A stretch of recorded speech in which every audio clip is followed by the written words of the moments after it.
Assalamualaikum warahmatullahi wabarakatuh. Teman-teman semuanya, tidak terasa kita sudah sampai di pertemuan 4 ya. Kembali lagi bersama saya Mila.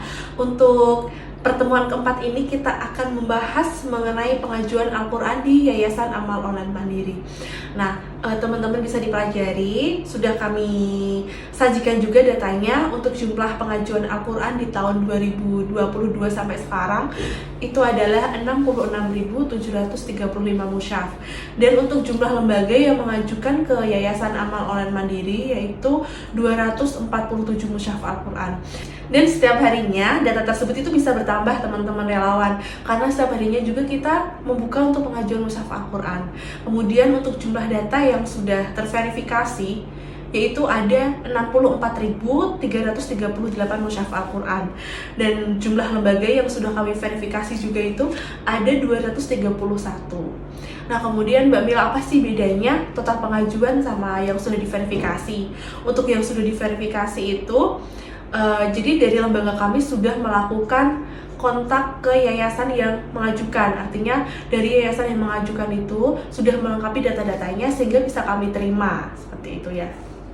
Kemudian untuk kemampuan penggalangan mushaf di Yayasan Amal Online Mandiri itu di setiap bulannya kita hanya mampu menggalangkan sekitar 1.200 Bapak Ibu relawan. Jadi kita masih membutuhkan bantuan para relawan untuk menggalangkan mushaf Al-Quran. Jadi kita itu masih membutuhkan sekitar 100 lebih fundraiser baru. Kenapa sih Mbak Mila kita masih membutuhkan sekitar 100 lebih fundraiser baru? Karena total dari pengajuan Al-Quran saat ini adalah 64.000 lebih ya Bapak Ibu relawan. Jadi untuk target penggalangan itu bisa kita naikkan menjadi 5.000 sampai 6.000 mushaf per bulan, sehingga kita bisa menggalangkan pengajuan Al-Quran yang ada saat ini tuh hanya membutuhkan waktu sekitar 10-12 bulan saja. Nah, pengajuan Al-Quran bisa segera dibuka kembali untuk membantu pemerintah juga dalam memenuhi kebutuhan Al-Quran kepada yang membutuhkan, yaitu sekitar 4-5 juta mushaf Al-Quran ya. Kemudian dalam World Giving Index 2023, Indonesia dinobatkan sebagai negara paling dermawan 6 kali berturut-turut, sehingga itu membuktikan bahwa potensi untuk berdonasi di Indonesia itu sangat tinggi. Nah, tinggal kita saja yang mengedukasi kepada masyarakat gimana caranya biar masyarakat itu lebih bisa tertarik untuk berdonasi terhadap mushaf Al-Quran, seperti itu.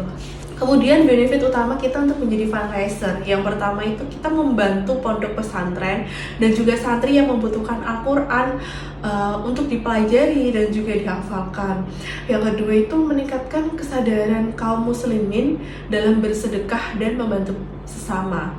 Yang ketiga, mendapatkan pahala dakwah dan pahala menyebarkan syiar Islam dengan niat ikhlas karena Allah Ta'ala. Yang keempat, mendapatkan pengalaman fundraising yang bermanfaat. Kemudian untuk selanjutnya ada benefit tambahan. Untuk benefit tambahannya itu kita bisa membangun jaringan atau kita bisa membangun koneksi, kita bisa mengembangkan komunikasi kita bisa mencoba belajar untuk berpresentasi, atau secara nggak langsung kita bisa meningkatkan untuk public speaking kita. Yang ketiga, mengembangkan keterampilan manajemen, mengatur strategi, dan juga mempengaruhi orang di sekitar kita atau yang disebut dengan influencing skill. Nah, yang keempat itu kita bisa membangun kemampuan berorganisasi dan juga bersinergi. Yang kelima, kita bisa mendapatkan fee dari supplier mushaf Al-Quran. Kemudian untuk kiat sukses menjadi fundraising, yang pertama, program dan dampaknya. Kita harus tahu, kita harus memahami programnya kita itu seperti apa, dampaknya itu seperti apa. Misal program kita adalah penggalangan mushaf Al-Quran untuk santri, jadi kita harus tahu, kita harus memahami dulu program kita apa, dampaknya apa. Misalkan untuk saat ini program kita adalah penggalangan mushaf Al-Quran, dampaknya apa sih? Dampaknya lebih memudahkan santri untuk menghafal dan juga belajar Al-Quran, yang nantinya bisa menciptakan tahfidz, menciptakan guru ngaji di lingkungan sekitar mereka. Yang kedua adalah kreativitas dalam pengemasan program. Yang ketiga, komunikasi dan channel donasi. Nah, untuk channel donasi sendiri ini ada berbagai macam ya Bapak Ibu. Contohnya seperti melalui WhatsApp, melalui email, atau mungkin yang saat ini bisa kita temukan, misal kita lagi makan di rumah makan A. Nah, kebetulan si rumah makan A ini bekerja sama dengan Yayasan X, sehingga ketika kita makan, si kasir menawarkan, mohon maaf Bapak Ibu, jika kembaliannya didonasikan untuk program dari Yayasan X, apakah berkenan? Nah, itu salah satu dari channel donasi. Yang keempat, pelayanan, pelaporan, dan kepuasan donatur. Pelayanan kita terhadap donatur itu kita harus memberikan pelayanan yang prima. Ketika donatur bertanya, kita harus segera menjawab. Ketika donatur komplain, kita harus segera menangani dengan baik.